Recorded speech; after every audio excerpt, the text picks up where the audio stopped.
Am I the a-hole for refusing to get tested to see if I'm a kidney match for my sister? Plus update.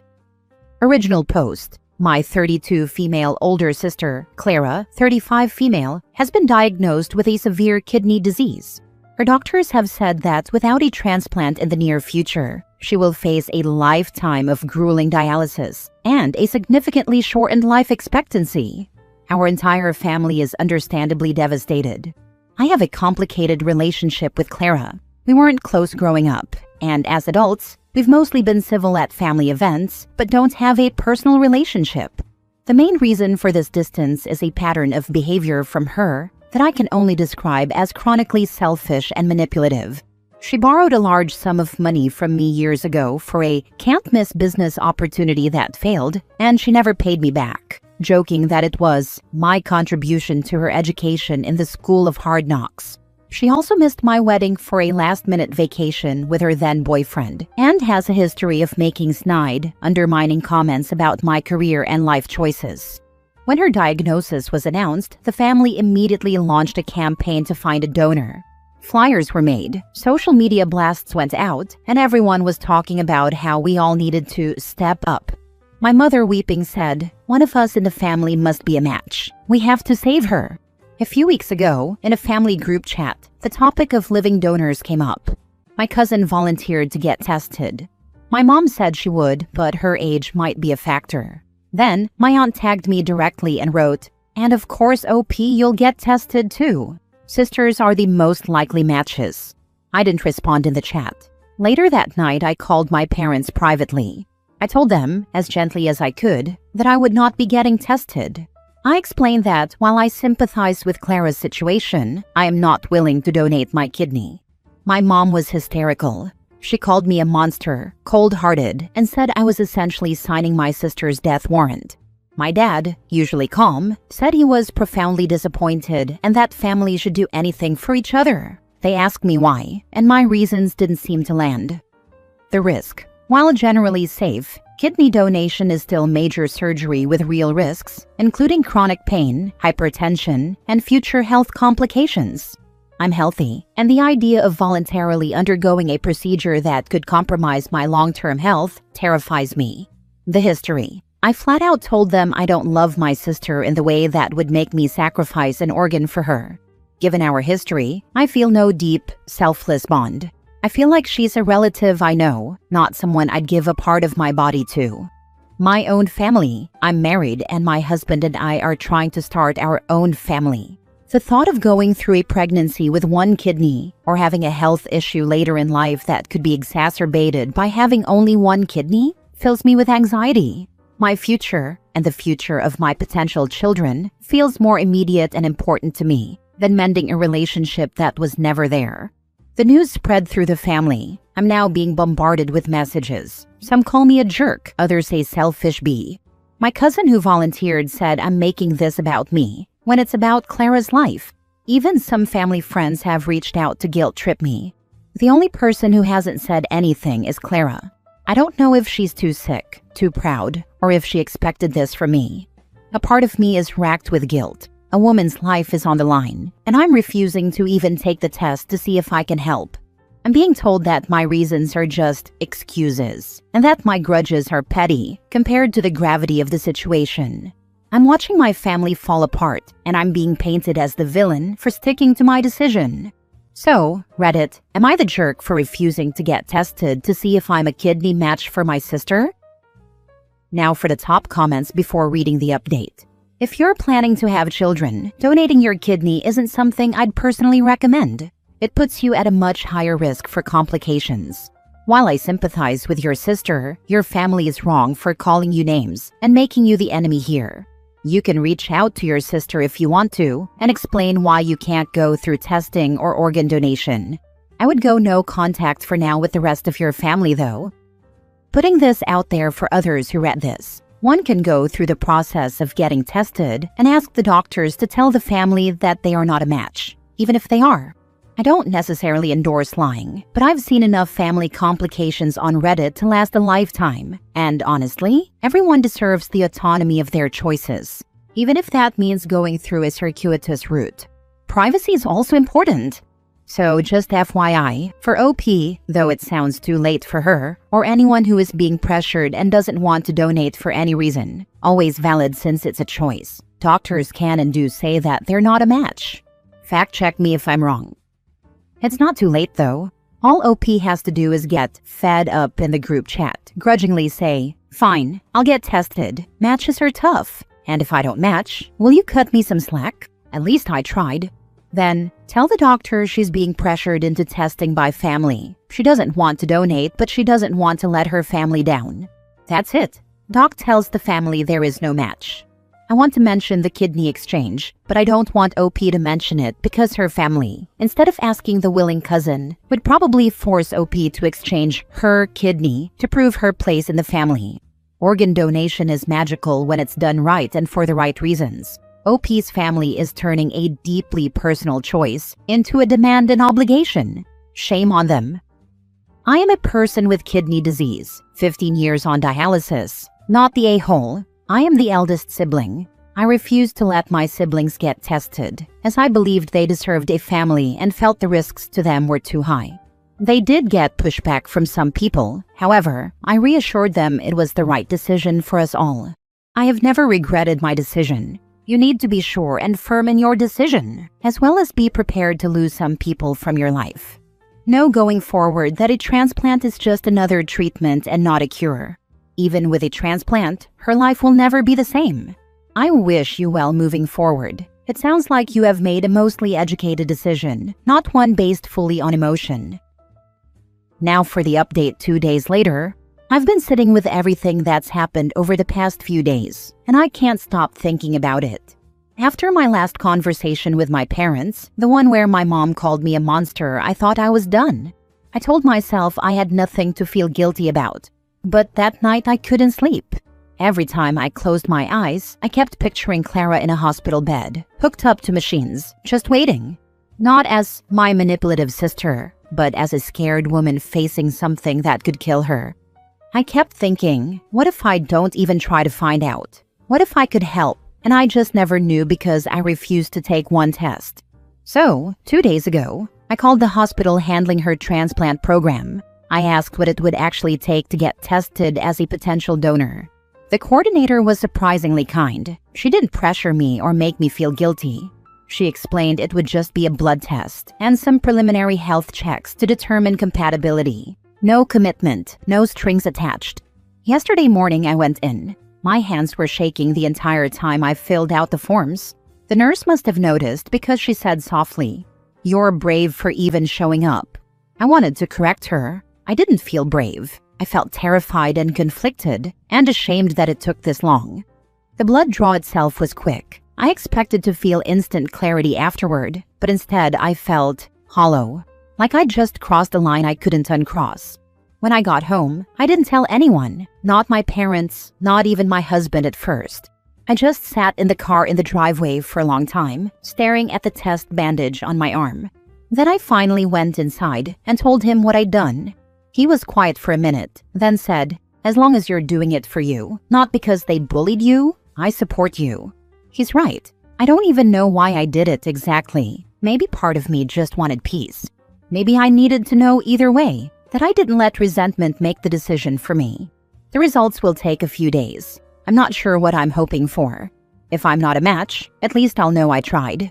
If I am, then I guess I'll have to decide what kind of sister I really want to be. Next story. Am I the a-hole for asking my sister-in-law what she's doing with her degree after she implied my university wasn't prestigious enough? Plus update. Last night, my husband, our 2-year-old daughter, and I were at my in-laws. My sister-in-law and her husband and kids were there too. The topic of one of their cousin's kids going to university came up.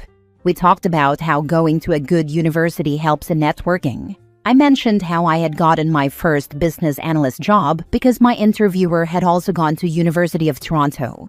At this point, my sister-in-law chimed in with, "U of T Mississauga, right? So not the actual one?" My husband said politely that it's the same thing, and she just shrugged. I asked her where she went. She said she went to U of T and added St. George campus. I then asked how she's using her degree. I knew she's a stay-at-home mom, so that's why I'm here. That might have been an a-hole thing to say. She said she chose to be a stay-at-home mom and kind of stopped talking to me. My husband thinks I was out of line. Admittedly, I didn't think it through when I said it. I just said what came to my mind. He says her question was tactless but not malicious. I said it was rude and that's what mattered. And the premise of it was just wrong. But I have been reconsidering it. She has texted him about how out of line I was. He's told her it was a misunderstanding between everyone and to let it go. Am I the a-hole? Now for the top comments before reading the update.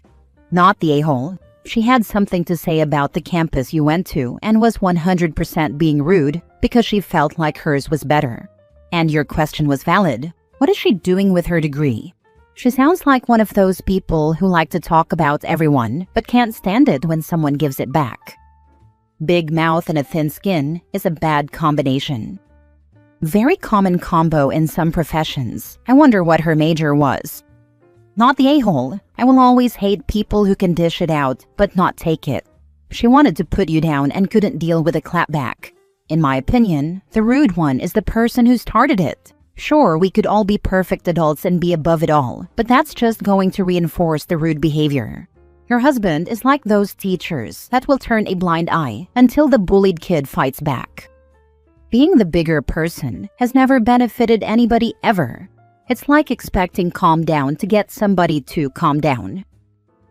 Now for the update. I was heartened by all the not the a-hole votes. I read a lot of the comments and really appreciated those saying I wasn't the instigator, so I was in the clear. As I read more comments and the way my sister-in-law was being mentioned, it made me feel bad. I don't blame the comments. They were only going by the context I had provided. But I took the fact that my sister-in-law being criticized heavily was making me uneasy as a cue to mend the relationship. She isn't a bad person. She and I aren't BFFs, but have always been cordial to each other. The not the a-hole verdict had given me the peace of mind that my reply wasn't totally uncalled for. So I asked my husband if she was still messaging him. He said she'd just sent a final wall of text about how hurt she was and then gone quiet. I asked him what he thought. He said he'd told her that her remark was thoughtless, but told me that there are levels to this, and my reply really cut her. I told him I was willing to apologize if she did too. Last night I got a call from her. She said that she had realized her comment about UTM had come across as insulting, and that it was not her intention. She said she was really proud of me and my career, and the way I juggled it with being a mother and apologized for her remark. I thanked her and said my comment about her degree was out of line, that she's an awesome mother, and that my remark had zero thought behind it. It was just me saying whatever I could in the moment. She broke down a bit, and that honestly made me feel terrible. I teared up too, and we just agreed to put this behind us. Like I mentioned in my original post, my reply was instinctive. I don't think she's wasting her degree, and I hope her comment had equally little thought behind it. But I'm glad I patched it up with her. Last story. Am I the a-hole for calling my ex-roommate when cops came looking for her? So I, 28 female, had a roommate from September to October, just someone needing a stepping stone until they got a place of their own. Found out we were both on probation, but nothing really came of it. We both met with our probation officers, kept court appointments, it was all fine and dandy. She moved out after getting a place, and today a cop came to the door. I went through the safety measures of asking him to identify himself and show a badge. All the safety measures people tell you to go through when you're a female living home alone. I stepped outside and asked him basically, "What's up?" He asked if my ex-roommate was home. I explained she moved out, and he asked if the address he had was her new address, and I confirmed the new address. Then he asked if 555-555-5555 was her number, and I said yeah. He asked me to call her, and I said sure, not thinking much of it. I called her, and as soon as she heard his voice when he did the gimme motion for my phone, I did not hand him my phone, just put it on speaker. She hung up, then texted me saying, "How dare you betray me and not just lie to the cops that you had no clue where I was? You should have said I was out of state, or lied and said I was there but in the shower, or literally anything to avoid me talking to them." I told her that I wasn't going to lie to the cops, and saying she was in the shower would just make him either one, sit outside until she came out, or two, since she's on probation same as me, he could potentially come in for a wellness check on her if she's not out of the shower after a period of time. And telling them she's out of state when you need PO permission to leave the state is also a horrible idea, because then a warrant for her arrest would be put out, and if they find and arrest her, I could get in trouble for lying to them. She snapped back with, "Did they threaten to throw you in jail if you didn't call me? You're a lying a-hole. I don't want to talk to you anymore, and anything I have there, I'll figure out how to get out of there because I can't trust you anymore." All she left here was a diamond art painting and a library book. My friend says I did the right thing, because even if she wasn't on probation, she would have done the same thing and called her, saying the cops were looking for her. My friend's wife says I could have just not answered the door, or just declined to say I knew her or her phone number. But I mean, he could see me from the living room window cooking in the kitchen. It's a ground floor open plan apartment. The living room is in a direct line of sight to the kitchen from the window, so I could see my fridge and stove from outside when I walked to my door, same as the cop could see. I feel like I did the right thing, but I ain't too sure. Just figured I'd get outside opinions, because now her friends are texting me, saying I really pissed her off, and friends don't rat friends out to the cops. Edit. They did go to her apartment yesterday looking for her, and she didn't answer the door. She told me she wasn't going to answer the door for the cops because she didn't want them to kill her. When I told her about tonight, that it was legit just a pack of papers in his hand, she said, "Well, they won't meet me in public, and I ain't letting them talk to me at my place. I'll leave the state if I gotta." I told her that was a horrible idea because then she'd get a warrant, and I'd probably get in even more trouble because I knew of her intent to flee the state. But she read my message, said, "Blocked," and now I can't message or call her again. So I don't know what to do if they come back looking for her. Not the a-hole, and it's not even close. You don't lie to cops when you're on probation. She was asking you to risk your own freedom because she couldn't face the consequences of her own actions. You did the only smart thing.